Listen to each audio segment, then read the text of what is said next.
The biggest mistake that guys make when they're trying to improve their style in the summer is rooted in an overly simplistic mode of thinking, which is that when it is cold and I want to be warmer, I need to wear more clothing. Therefore, when it is hot and I want to be cooler, I need to wear less clothing. And that's not always the case because dry heat and humid heat are different and they need to be approached differently. The tactic that's appropriate for one is actually going to be a problem for the other.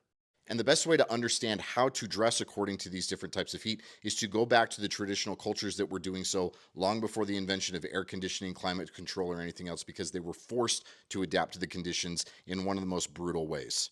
So, in places like the Middle East, Central Mexico, places like I'm from in Utah, the goal is to create as much shade for your body as possible. Overexposure to the sun is where the danger comes in, it's where the discomfort comes in.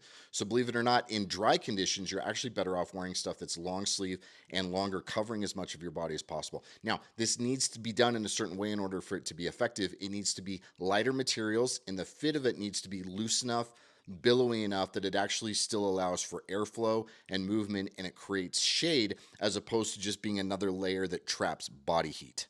And this is why these longer lengths, fuller cuts, lighter materials are seen in these more traditional cultures, whether that was pre or post colonization. Cotton also works really well in these environments because it dries slowly.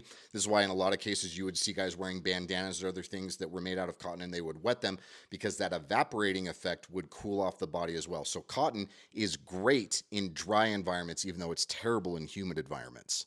Because in these humid environments, what you're after is breathability. Your sweat doesn't dry, it doesn't come off of you.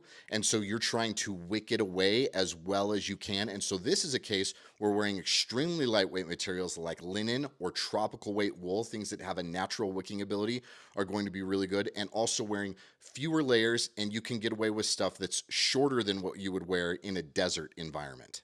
But again, those fuller, more billowy cuts are going to be appropriate because you're trying to allow heat and moisture to come off of the body. And the less exposure or contact your clothing has with it, then the better it's going to be able to breathe, both traditionally and in a current context. So, in modern sense, if you live in an area where it's a dry heat, you're actually still better off wearing stuff that is long. Wear pants versus shorts, wear long sleeves versus short sleeves. And you see this, like I see this with the guys that are working the construction crews. They're still wearing long stuff, even though it's 100 degrees out in a few months here. But it needs to be billowy. You can do layers, but you need breathability, you need that billowiness, you need that shade creation that happens there.